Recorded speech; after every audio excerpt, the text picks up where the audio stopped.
Next in the tool suite is Azure DevOps Pipelines.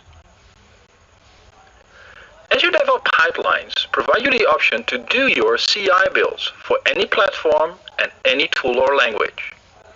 Azure DevOps Pipelines provides a web interface where you can create jobs that contain steps that need to take place in order to create a production artifact for your software. That can be compiling C++ code, compiling Go, Ruby, Node, .NET, Java, you name it. Of course, the build automation pipelines allow you to trigger from any external repository, like GitHub, SVN, or your local Git server. Or it can of course integrate with the Azure DevOps repositories. The triggers will then fire the build according to the definition you created. Besides build automation, Azure DevOps also provides deployment automation. In the market, you see that people use for this Jenkins, XBL Labs with XL Deploy and Release, Octopus Deploy, or other tools. The deployment automation is a deployment tool and infrastructure that lets you deploy any software on any platform. Please don't let the name Azure DevOps fool you, because it will not be tied into the Azure cloud. You can very easily deploy to the Google Cloud, AWS, or on your on-premise services in many different ways. With the build automation and deploy automation, you can now realize both continuous integration and continuous delivery or deployment. When you use the whole suite of products, so you use the boards to track the work, the repos to track the work in a version control system, and when you also use the build and release tools, you will get full traceability out of the box. This is great for compliance. Who doesn't want compliance out of the box? With Azure DevOps, this is very easy and doable. Of course, if you prefer to use other tools, you can all plug them into the integration points that are available. Let me show you in a demo the build automation and deployment automation you can do with Azure DevOps Pipelines.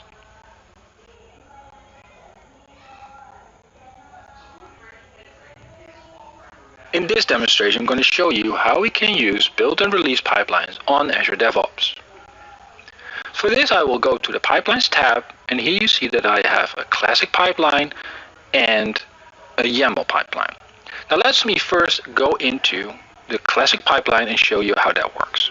So when I click Edit, you will see that I go into a visual editor where I can then specify how my build is run. So you see that I'm using the agent pool there, that is the Azure hosted pipelines, and I'm specifying that I'm using the Visual Studio Windows 2016 image. I'm getting my sources from another Git repository or from Azure Repos Git or from Subversion or Bitbucket. You can pick and choose what you want, and then you can define how you would like to build your website. Now for this, I'm using .NET Core, and these .NET Core tasks are available as a set of tasks that we can select. So when I click on the plus here, I can search for these items. For example, if I would like to do something with Java, I could select tasks that are associated with Java. Normally you would do, for example, a Maven build, and I can select a Maven build as well and then provide my POM file for that. I could also use a Gradle build, and of course another very popular environment is using Node. And there are many of these tasks just available out of the box with Azure DevOps. Now when you look at these different steps, each and every step has a set of properties that I can state. So here you see, for example, the command that I would like to select. And every task is pre-populated with all these kind of things, so I can specify how to build my software and then publish the artifacts to Azure DevOps. And these artifacts are then stored in Azure DevOps that I can use them later. Now you see I'm building with Visual Studio and publishing those artifacts also to Azure DevOps again. Now when I leave this page, I can show you what happens once this build has run. So let me go to the details page here. This is a successful run, and I can look at the details here. Now you saw me upload these artifacts in the build definition, and you can see the artifacts here. So here you see the zip file and all the artifacts that we need to do a deployment later on in our release pipeline. Now, talking about release pipelines, let's have a look at the release that is associated with this. And you see that this release 1, is successfully on stage 1. You see that here visualized, I can look at the details here on how that happened. So for example, which were the steps that have been taken to actually deploy this web application to Azure. Now when I look at the definition for this, I can go to the definition of the Smart Hotel 360, and then you see that we have the notion of artifacts, and this is where we can select where the artifacts are coming from. Are they coming from a CI build, or are they coming, for example, from Docker Hub or from a Jenkins build that we might have associated with this Azure DevOps environment? Now, I will leave it to this because we can specify any of these artifacts that we want. But the next thing is that we need to define then which are the stages that we would like to go through. Now I can add additional stages, for example dev, test, acceptance, whatever, and then here select a template that I would like to use to do a particular type of deployment. For example, deploy to your local IaaS server on-premise, or you use Node.js, or for example deploy a Java application to Azure App Services. So you see there are also predefined templates that we can use and then fill out. Now when we go into the details of a job, you see more or less the same UI as for your CI. You see these tasks, and every task has a set of properties, and those properties can be defined on how we then will do our deployment in certain stages. Now if you look at this particular release here, that has succeeded, and that's all the information that we get. Now when I look at the YAML build, it looks a slightly bit different. Because when I go to edit here, you see a text file. And this is a text file that is coming from my Git repository. You see there's a lot of things that are defined here. And one particular thing is that it defines the stages also in one file. So I can go through multiple stages. So you see here a build stage with a job build, and then a certain set of steps, which is the same as in Classic but now defined in text. You should also see here a deployment stage. And in the deployment stage, I'm dependent on the build that needs to succeed, and then I do a set of steps to actually deploy my solution to Azure. Now you might ask yourself, how do I get these task definitions? And for this we can use some assistance that is built in the Azure DevOps environment. So when I go to Show Assistant, you see here more or less the same type of UI that we've seen in the Classic environment, where I can select a task, specify its properties, and then click on the Add button, and it will then enter the text for you that you need to use this particular task. Now I will delete it here because we won't make changes to this, but this is a way you can define these different steps, but now using text. Now, looking at the build that has completed, you see that it is the same. What I've done is I created a YAML definition that is exactly the same as the Classic one, so the artifacts are exactly the same. One other thing is that we now see environments here, which I deploy to. And for that deployment is also defined in that YAML file. So there's now one file with multiple stages, and every stage has a set of steps that are defined in that YAML definition. Now if you look at the deployment stage that succeeded, we can see the details there about what actually took place there. If you look at the build stage there, you can see the details as well, and we can then even look at the results there as well. So here you see the detailed steps of a build. You see here the .NET SDK installation, a .NET publish that has been run. All the information there, what actually took place during that build. So you see all the information is there, and both in Classic and in YAML it's the same. Now, how do I define a new build? And you see there's a little bit hidden here to use the Classic editor, because that's the one they want to move away from. They're moving to YAML more. But you can just click it here, then say I'm using my local repository. I will use a certain template, or start from scratch if you want to.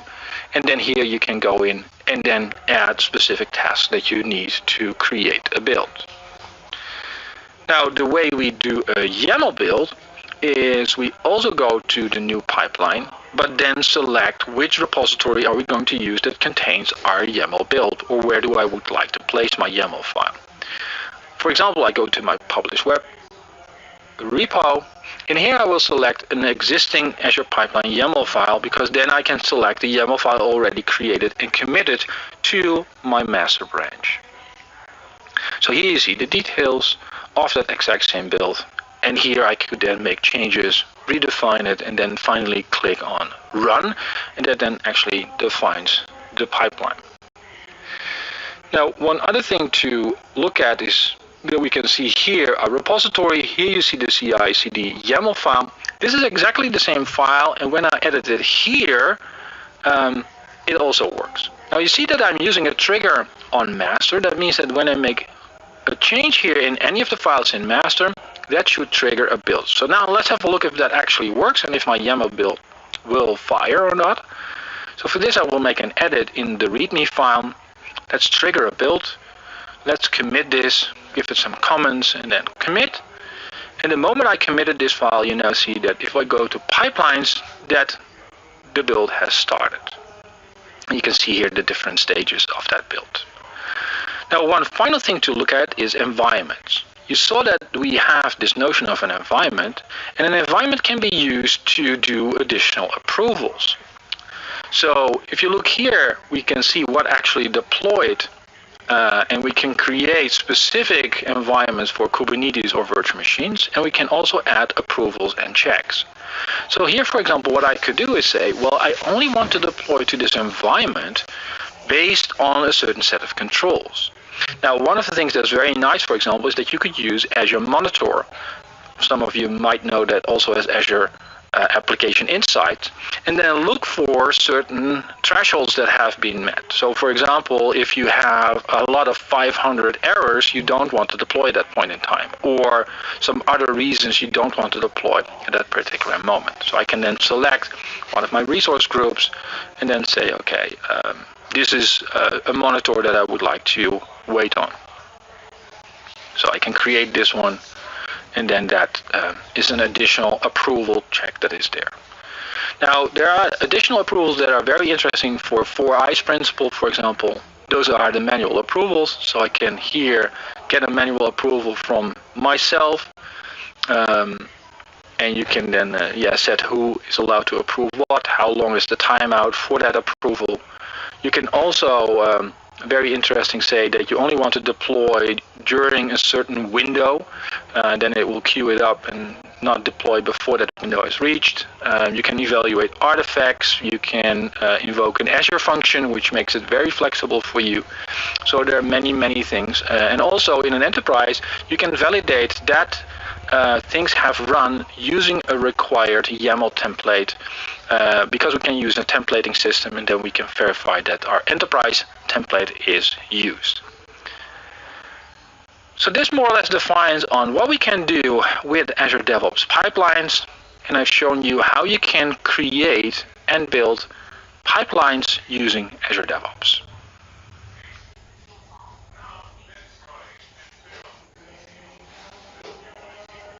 With Azure DevOps test plans, Microsoft provides a way for you to fully integrate the testing into your Agile process. You can use the test plans you might already have and stick them into the same toolset. You can track requirements on tests, and you can get insights in the functional coverage you have on your Agile stories and the test suite you have defined. Of course, to support Agile work, you can also run exploratory test sessions against a specific deployment that comes from a deployment pipeline. This gives you the freedom to use exploratory testing, but still keep a structured approach while it's always traceable when a bug was found.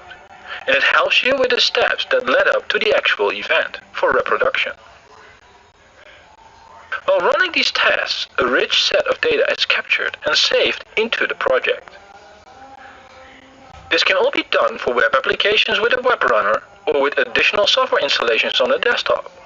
This then enables the rich capturing of data for your desktop application, like a Windows Forms, WPF, or UWP application. Using Azure DevOps test plans help you trace if a particular part of the software was tested and by whom. This all adds up to the support Azure DevOps provide for your software process compliance with regulations and the end-to-end traceability of the software development process. Let me show you in a demo how we can run tests on a web application using Azure test plans.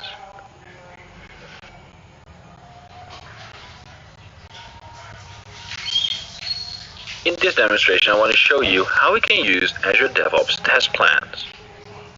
So let me go to the test plans tab. And here you see that I first get a list of a test plan that I have, and in this test plan I have user stories. Now you see that I can say that I would like to create a requirements-based suite, which means that I am going to query my work items that are part of Azure DevOps boards. And here you see that I have the product backlog items.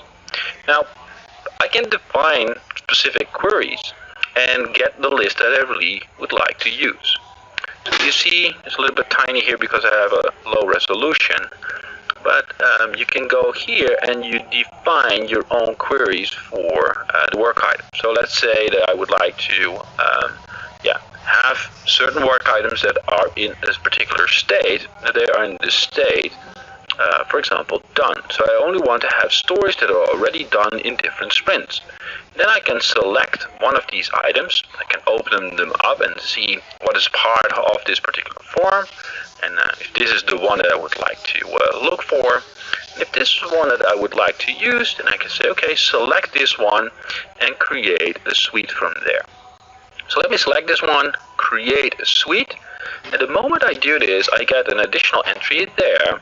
And now I have an item under which I can then define new, more or less, work items, which are then the test cases. Now you see a form here, which is in a particular markup again, and here I can define the different steps. So for example, the test step I want to do first is I would like to open the browser and go to a specific URL. Now for the URL, I might want to use different URLs depending on where I'm going to test. Let's say dev, test, and prod. And that's the reason I'm using the @ sign. I can fill out the different variations of that URL later. I need to define the expected result. That is what I would like to see so that the tester can verify if actually that step succeeded, yes or no.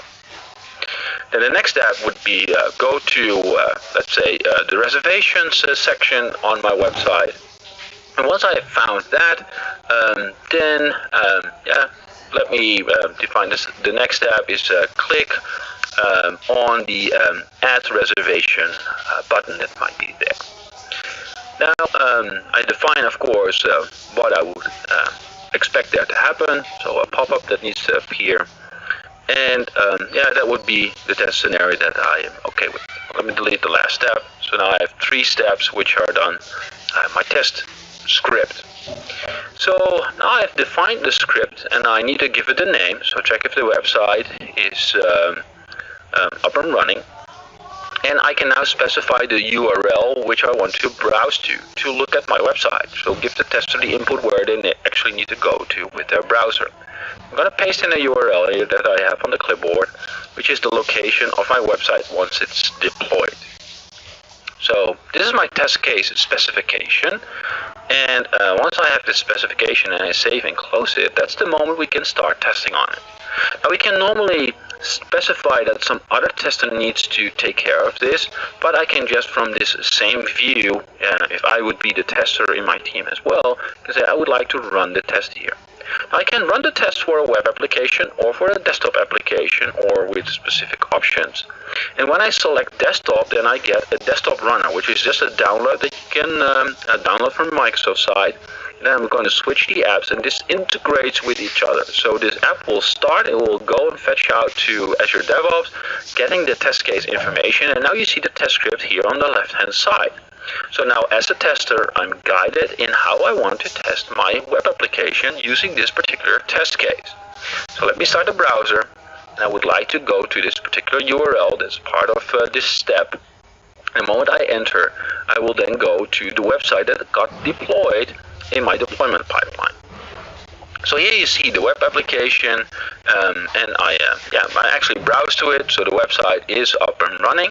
And now I'm searching for a section where I can do something with the reservations. Now I'm searching and searching, but I cannot find the reservation section, so I might have an issue here that this test case is actually more or less failing on me. So some people or someone in the team did not activate the reservations section. So let me specify that opening the website was okay, but in the next step that actually failed, and I can give a comment here why it failed. So, well, in this particular case, I cannot find the reservation section, And of course, I would like to provide the tester with as much information as possible, or my developer that needs to, for example, reproduce the issues that are at hand here. So what I can do is I can then use, because I use the desktop application here, create a screenshot, and that screenshot will then be part of my test registration. So I'm registering the fact that I'm doing the test. I can specify where I expected, for example, the section to be.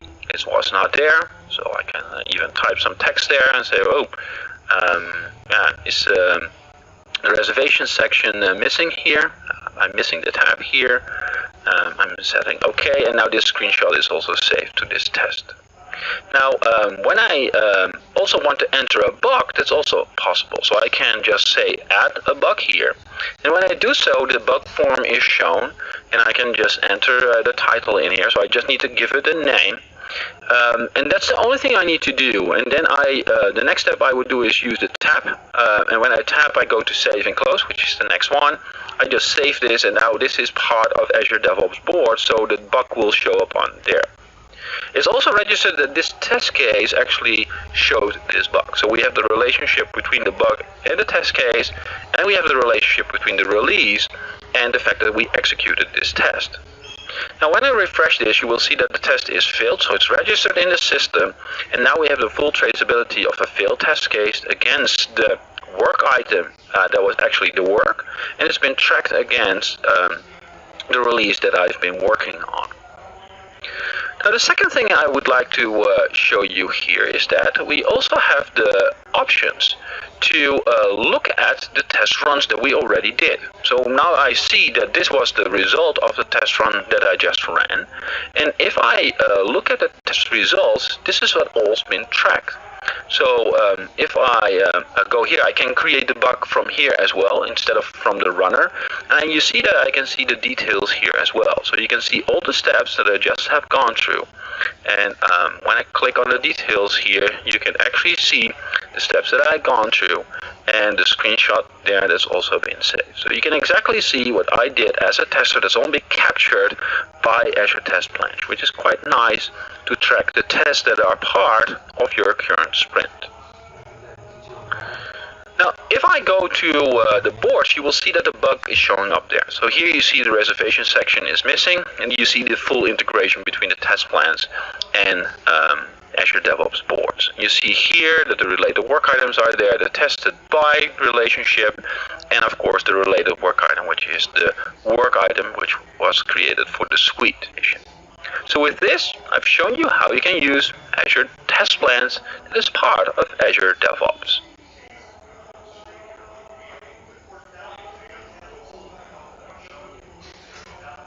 Last but not least, Azure DevOps also provides the ability to manage internal artifacts that we often know better as packages.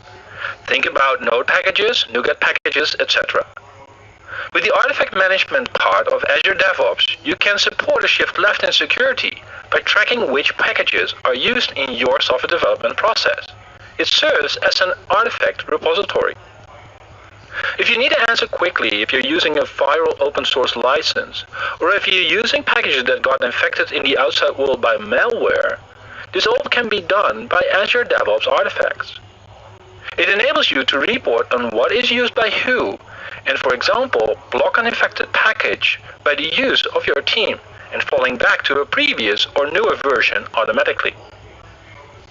Again, here you see a strong focus on traceability of the way an artifact was created that became part of the software that was not built internally but pulled from the outside world.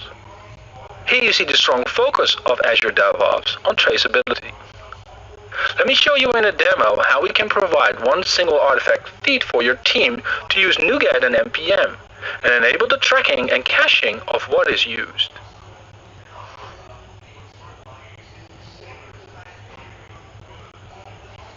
In this demonstration, I want to show you how we can use Azure DevOps artifacts. So when we go back to the website and I go to Azure DevOps artifacts, you'll see that I have a set of feeds that I can define. You see here the internal packages feed, but I will create a new feed to show you how we can manage packages coming in to your developers and managing that. So I create a demo feed, and in this demo feed, I'm going to specify that only authorized people can actually access this feed, so all people within Fluent Bytes, and that only packages from public sources are cached here. So I'm going to create this feed, and then the next step is that I would like to use this feed. Now the name is demo feed, so I need to specify that in my tool set. And for example, if I want to use NuGet, I need to specify the package source now coming from a different feed. So here I first need to download the credential provider so that I can authenticate against Azure DevOps, and I've already done that, and it's part of my directory here. So here you see the credential provider, and you see a specific NuGet version that can do the authentication against Azure DevOps. Now I'm going to use that version of NuGet, and I'm going to specify what is stated in here, that I can define this source that I have, which is demo feed. So let me specify that on the command line, enter this, and now a demo feed will be a source that I can use to pull packages from. Now, once I've done that, I can then say, okay, let me have a look at the public sources that I am caching. So I'm creating one feed that now defines, let me look at the upstream sources, for all the npm packages, the NuGet packages, and the Py packages that I can download. And this is just a local cache so that I can manage what is actually part of those projects. If I have something that's been affected from the outside world, I can see it and I can reject it so that nobody gets affected within my organization. Now let's pull a very popular package, which is JSON.NET, and see what actually happens here. So I'm just using NuGet as you normally do, and specifying it comes from the demo feed, which is the feed that I created. It will just pull down the package and install it locally, just as a normal NuGet.org feed would do. You see here it gets installed the version 16, and now when I go to refresh this page, you see now that JSON.NET has been cached. You see that version is version 16, and if I go to the details page of this, I can then have a look at that particular package. It pulled down all the metadata from the NuGet feed org, and I can see what type of license is in there, who's the author of the package, and I can even say, well, this package, for example, is being reported to be infected with some code that's malicious. I can then say delete this package from the feed. Now, watch what happens when I do this. So I go back to my NuGet command line, and when I pull the NuGet package again, and since I'm not specifying any particular versions, you will see that it will now download not that particular version, but one version earlier. So now people are reverting back to one version earlier, and if you look at the semantic versioning here, you will see that this is still a compatible package. So nobody should be affected by that change, although the impact is that now the malicious package is not part of the feed anymore. Now, of course, when you have done this, you let me go back to my feed, the demo feed here.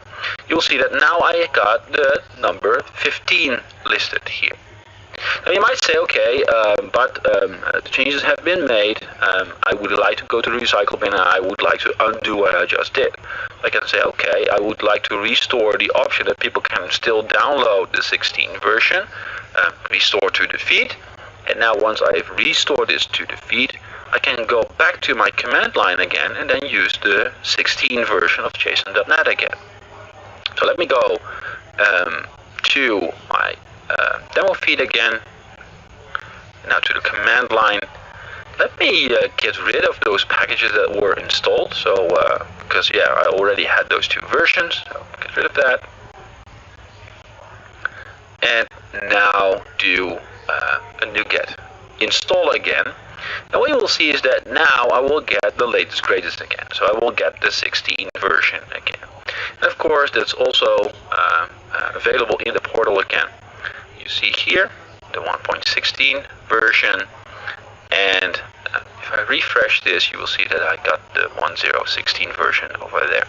So that's the way we can use Azure DevOps artifacts to manage the packages that are being used from outside sources. So we can maintain the fact that sometimes you might have infected packages that are part of the packages chain, or you might even have licenses that you do not want to have as part of your organization. So that's the way you can manage that with Azure DevOps artifacts.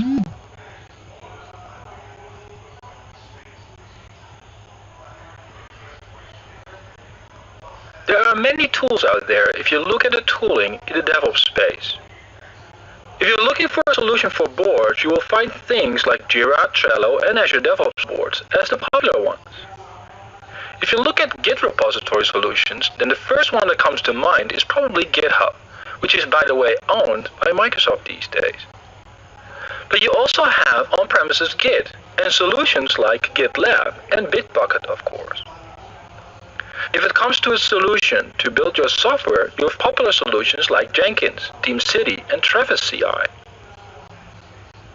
And if you look at the solutions to deploy your software, you have point solutions like Octopus Deploy, Xivia Labs, Excel Deploy, etc. But all these solutions you will find that either they are on-premises and you need to maintain them yourself, or you have a point solution for one part of the DevOps process and you need to arrange the integration yourself. So if you want to focus on building and running your software and not on maintaining your toolset, then Azure DevOps is a great solution. Azure DevOps provides an integration with most of the tools I just mentioned, and you don't need to use it all. But you can use it all together, and you have the benefits of integration. With Azure DevOps, you have a solution that provides an end-to-end traceability out of the box. It is a hosted software as a service solution that is always up to date, and no maintenance is required on your side. They provide hosted pools of build machines, varying from Windows machines to Linux machines, and even Macs are available to build your mobile iOS apps. The hosting of the SaaS solution is in many regions across the globe, meaning you will always have an instance in your region providing the best performance and low latency. Let me show you how a change made as part of your current sprint can be followed throughout all of the parts of Azure DevOps in this final demo of this course.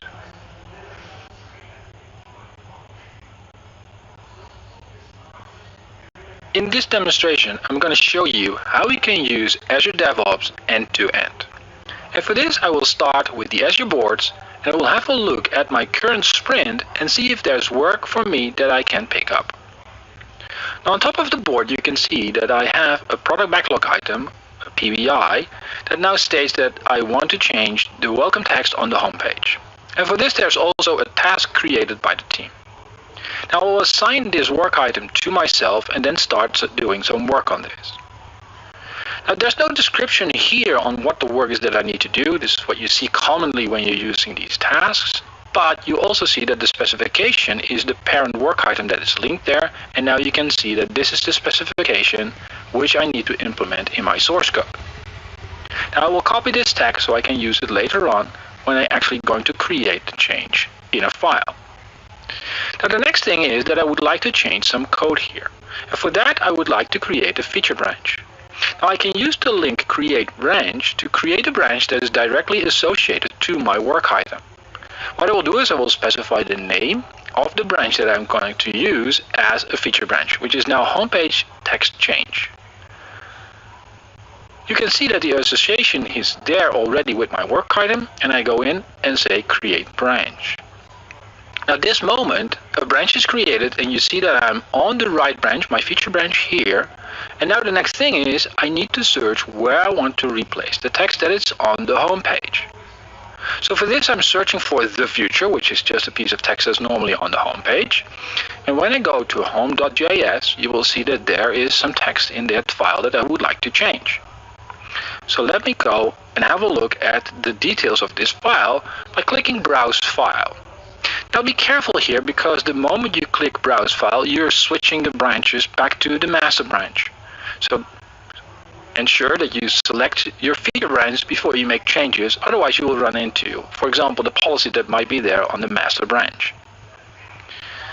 Now the next step is that I now am going to look at where the text is that I would like to replace, and that's over here. So I'll click the Edit button, I will make the change and paste what I have on the clipboard, which is the new text that needs to be shown on the page.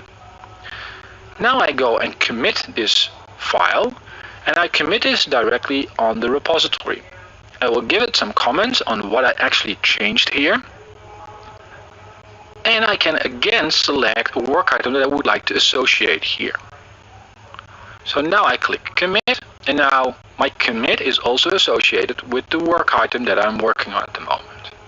Now you see here that I can create a pull request right away because it knows it needs to be merged into master before it will land on the website. And what I will do is I will assign a pull request to my alter ego, which is Fries Marcel, and I can use that to log in and approve this particular pull request. So when I click create, I now have a pull request that I can start approve, so it gets merged into master again. Now for this I will go into an incognito browser and I will log in as my alter ego. So here you see I'm logging in with Fries Marcel 1972, and I'm also giving away my age here, but then I need to enter my password. And now you see that I'm diving right into the pull request. The reason I came at this page is because I pasted that URL, the direct URL, into the pull request. So you see all the pull requests assigned to me. That is this particular pull request. And now I can see more details. So I can see at the overview that there are no merge conflicts, so that's good. Now I can have a look at the files and can see what my colleague has changed. You can see there's a side-by-side view here that I can use. I can also dive more into a repo view where I can see the total file side by side and do some comparison. Now here I see a summary on what was updated. Sometimes you have more files that have been changed and more changes that have been made in one pull request. At the moment I say, okay, I'm fine with this, looks good, let's go ahead, and I can now approve this particular pull request. So I will first give this comment. I can even give it a thumbs up, and then I go to approve first. Now the pull request will be approved, and that's the moment I can then click complete to complete the pull request. So now I clicked on complete. Now it's merging the pull request into master, and now I can go back to my previous project. I'm back to my original me, and you can see that my pull request is now completed. Now next I can have a look at the pipelines, and the pipeline already was triggered because there was a change in the master branch. You can see here that there's a merged PR, and now the build has started, and this is the moment then we can wait for it to actually deploy to my website. So the next thing is that I would like to test this, and for this I can use the test plans. You can see that I have here the definitions of the test plans, and you can see that on the execute tab I can select, for example, as a room guest I would like to see a new welcome message. I will click on the run for desktop application. That will start an application that you can download yourself. That will then run the test case for you on the left hand side, so you have information on what are the steps that you need to take to actually test the website. So here you click on start the browser, then we can paste in the URL where my website is, and then I can validate if on the website there is a new text, and that all seems fine. So I need to scroll a little bit to the right because my resolution is a little bit low. Normally you see this just in one screen. So when I am done check marking this as green, now I can save and close this, and these test results now are also stored together with the work item, the branch, etc., etc. You can see here in your runs that this is the run, so this now also gives you a history of what you did in terms of testing. Now you see the build has completed. It has gone through the 2 stages, so it not only built but it also deployed to our website. You can see here that there's a relationship with the master branch. You see the commit that has been done, and we can also see all the associations that are associated with this build because of the changes that we made. You can see here the artifacts that are deployed, and you can see the different stages that we went through. And you can see, for example, the details of a deploy stage, and you can actually see the logs of what has run. So this is the ultimate evidence that you deployed something, and actually what has executed in terms of scripts and the results. You can also look at the environment, so you can look at what is in a certain environment. At this moment in my development environment, the deploy website is there, and you can then have a look at what are the latest changes that are in there. You can see that my pull request is now there. So this is a way to verify what is currently in a certain environment. And there you can also see the associated work items that have been done. So this is just a clue on what you, for example, can test again. Now when you click the work item, you can see that the work item is there, and you can also see that in this sprint, this work item is also placed in the status done, because there's a completed build, everything is merged, so the work is done and ready. You can also see all the associations of creating a branch, creating the pull requests, merging the pull requests, and the parent work items that have the definition of what needs to be changed. I can even dive back into the pull request. I can see who approved the pull request, so there's the evidence of the 4 I's principle that you might need for your organization. And you can see all the details there of the pull request that has been done. So this way we have a 4 I's principle, and we have traceability end-to-end on what has been done during the work that needed to be done to deploy this to our website. With this, I've shown you an end-to-end demonstration on traceability, 4 I's principle, everything you need to deploy enterprise applications with Azure DevOps.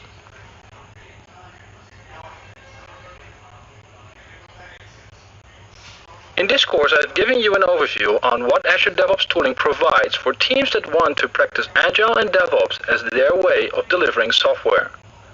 We started with the why of continuous delivery and DevOps and learned we need a fully automated, reliable solution to make this work. We then had more focus on the how with Azure DevOps tools. We looked at the Azure boards and how they can help you plan and track work in an agile way. We looked at work items, backlogs, sprint planning, and even forecasting and customizations to the way the things are visualized, so it can all work for your specific team context. We then looked at Azure DevOps repos, where we learned we have 2 types of version control supported in Azure DevOps. First, the classic Team Foundation version control, TFVC, and then the more modern distributed version control system, Git. We looked at features like pull requests and policies to make sure your software is built in a compliant way and supports techniques like a 4 I's principle to mitigate the risk of one person making a critical change in the software without anyone else being involved. Then we looked at Azure DevOps pipelines. We looked first at build pipelines to build your software product artifacts, and then to deployment pipelines that can be used to deploy your software to any target platform, being it on-premises, AWS, Google Cloud, or Azure. You name it, and you can deploy it using the deployment pipelines.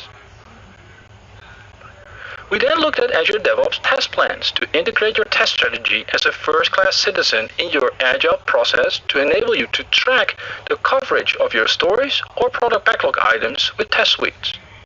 You can track the test results against the stories in the Azure boards, again helping you with compliance and regulations without adding any friction to the process. We ended with Azure DevOps artifact repos to track the use of external dependencies.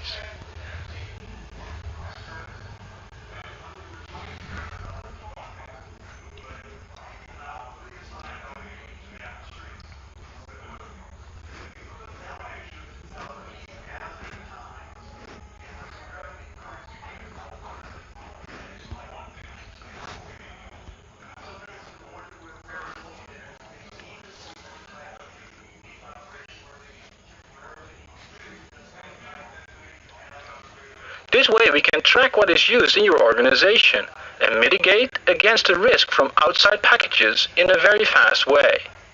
Want to know if a specific package is infected by malware in your product?